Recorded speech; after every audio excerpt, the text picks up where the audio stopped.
Hey, welcome back everyone to another episode 006 of the Framework Podcast. I'm your host, Jackson Morales. I appreciate you joining me today.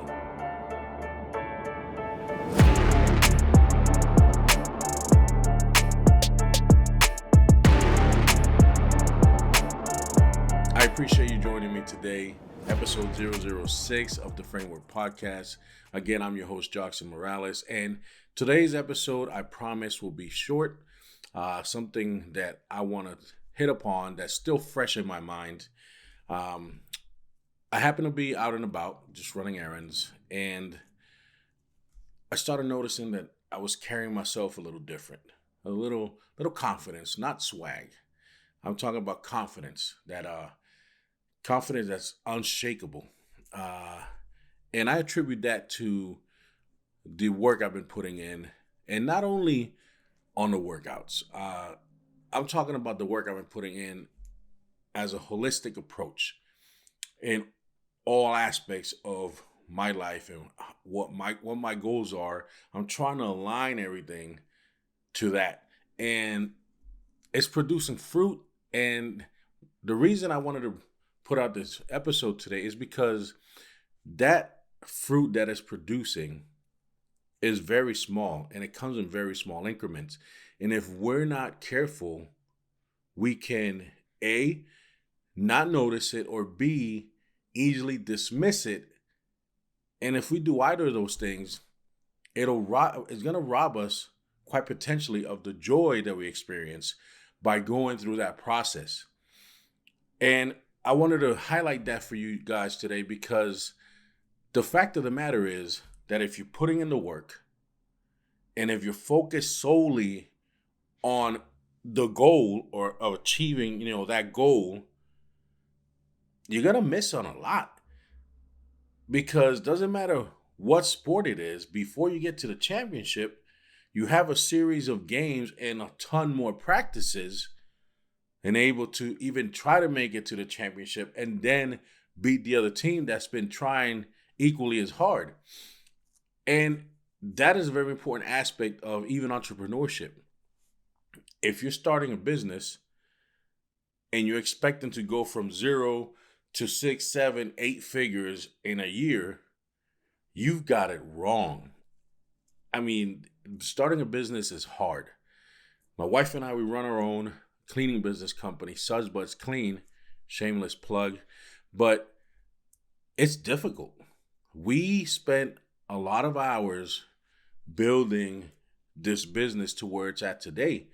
And we're grateful, right? Because through hard work, through prayer, through perseverance, we've been able to consistently grow our business, and we thank God mainly for that. We don't want to lose sight of the work that was involved. Many entrepreneurs say it out there. Enjoy the journey, enjoy the process. And right now, what's directly in front of me is my fitness goals, amongst other things that I'm working on. But the way I was carrying myself today with exuding that little bit of confidence, I almost missed it. It's again, it's easily dismissed, and it can go unnoticed. And if I would have missed it or just kind of shrugged it off, it would have robbed me of the joy, that little bit of joy that from the work that I've been putting in. And don't get me wrong, I'm not this conceited dude or think myself better than anyone else. That's not me. My point here is that when I noticed that small increment of the way I was carrying myself, it brought great joy, and it made me become more aware or look for other areas that I may be improving that up until now I just been dismissing, whether it was a coincidence or that's nothing. We want to be careful of that mental attitude because whether it be your family, whether it be a relationship with a close friend, whether it be your job, if you're an entrepreneur, or your business, a side hustle, if you're still in high school or college and you're in athletics, the way you show up to practice and the work that you've been putting in and day out, do not dismiss those small moments that are the platform that's going to catapult you to something great. And essentially, that's what I wanted to touch on today. I want to challenge you guys to pay more than, a little bit more attention to the process and not so much the goal. Because think of it this way. If you don't put in the process, you'll never achieve that goal. So if you're solely focused on the goal, there might be things you either cut corners, you shortcut, you don't give yourself the mental fortitude, or you don't develop that grit, that discipline in order to achieve that goal. So the goal without the process is futile. Don't dismiss those little victories of your daily grind. It is very important for you to keep that in mind, because as you become more and more attuned or highly aware of these little victories, whether it be you lost a pound this week, or you just were able to pass through a plateau on your workout, or you started a routine of reading the daily scriptures, and you notice that, hey, it's been 17 days that I've been doing it consistently every morning with my cup of coffee. Those small incremental wins are still wins. Don't get hyped up with everything that's going on with social media and this instant gratification attitude. No, the work must be done regardless. So once you start appreciating the work for what it is, which is the platform that's going to catapult you, the more you're going to look forward to doing it. So it starts very weak. You're fighting tooth and nail every day for some time. Then it becomes a daily grind, because now you're accepting that, hey, this needs to get done, but not fully. And then that daily grind transitions into the discipline that is needed for you to achieve what it is that you're after.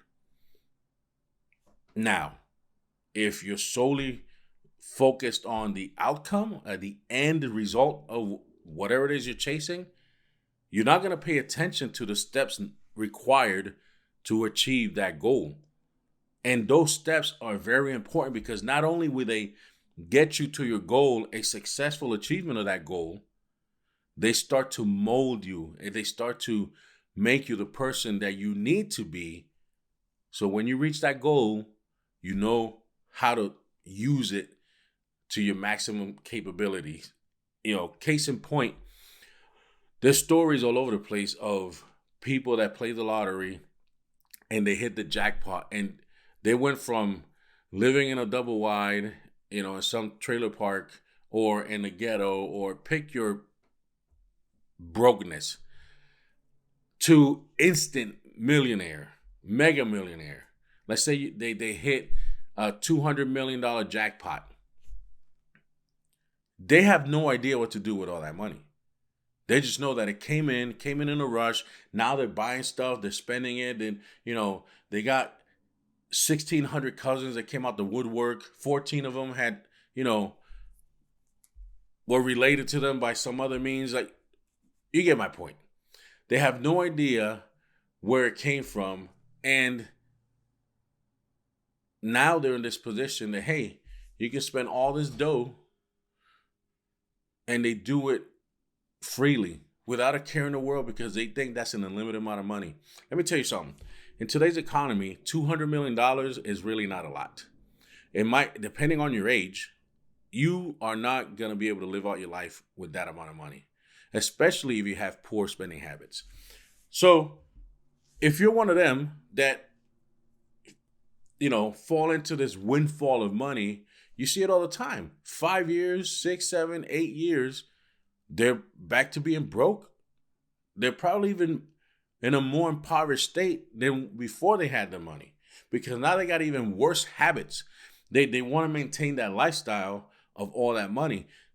Reason being, they had no financial literacy. So those steps required before they got that windfall weren't there.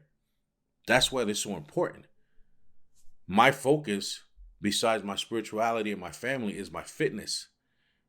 So I have every day, the night prior, I write down 4 tasks that I need to complete. And the majority of these tasks fall into one or two. Oh, yeah, I should say 1 or 2 of these tasks encompass an aspect of the framework, which is faith, family, fitness, and finance. The other 2 are business related or a goal I want to achieve, but they're important, critical tasks that I need to achieve on a daily so that it can move me closer to my goal. And in doing so, I'm walking those necessary steps before I achieve that goal. And I'm developing the habits. I'm developing the mental attitude. I'm developing that discipline required. So when I do achieve that goal, whether it be financial freedom, whether it be an awesome relationship, even more awesome than I have now with my wife and my sons, whether it be a more foundationally and accurate knowledge-based truth of my spiritual things, whether it be being an even more giving person, someone that's more grateful for what I have. That's something I had to learn, to be grateful for what I already have. And I identified that in the steps of building our business, because you have to, move fast, but patience has to be there at every corner. So I just want to leave that with y'all. Hang that up on your head. Think about it. The quote unquote, I'm doing air quotes for those that aren't watching, that are just on the podcast, on the audio feed. The proverbial daily grind is a necessary requirement, not an evil, a necessary requirement in order for us to know how to handle and manage the goal that we're going to undoubtedly attain. And if you have that attitude going into any task, you're going to be successful, because 2 + 2 = 4. There's no doubt about it. Now, it might take some longer. Some might have a shorter road. Some are more skilled than others. That's okay. But your path is your path. The only time you should be comparing yourself to someone else is to kind of emulate some of their qualities or their habits in order to help you progress in yours. You shouldn't be comparing yourself to someone in all aspects and want to copy exactly what they're doing, because you're not them. I'm not comparing myself to Metcalf from the Seahawks. That dude's a beast. You seen his vertical? It's like a 6-foot vertical. Yeah, I'm embellishing here, but you get my point. However, if I'm looking to be an athlete, which I'm not, I'm 47. I know where I'm at this stage and age. I'm trying to get fit and jacked, but for the purpose of me being the best that I am for those whom I love and care for. So, but if I were a up and coming football player and I am looking at Metcalf, I want to know what his workouts are. I want to know what his routine is. What's his diet like? Stuff like that you can emulate. You can copy. I don't care the type of person that he is on the field. I don't care what attitude he carries when he's by himself. I don't care how much money he has. I don't care what position he plays. You catch my drift? The things that I want to improve on, there's many examples out there that you can emulate from. Many of the other things, they don't suit you or are not for you. That you're going to have to figure out. That you're going to have to decide what you will copy and what you won't. So, friends, I appreciate you again. This is a short one, as I promised.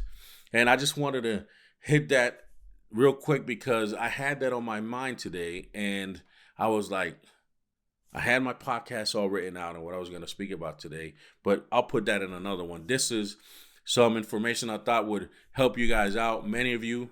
And if it did, this episode made you think, made you cry, made you laugh, made you capture that aha moment, share the show. Leave me a 5-star review on iTunes and Spotify. Subscribe on my YouTube channel. I'm still new at this, slowly improving. And here, again, I am improving because of the steps that I'm taking. And it's making me, hopefully, it will make me a better speaker. It will make me a better person on camera. And I will continue to upgrade and improve on the audio, the video, my speech, and everything that encompasses being the best at what I can be as a podcaster and someone that wants to help. So again, thank you much. Always remember, complaining changes nothing. Embrace the pain, pay the price, and build out your framework.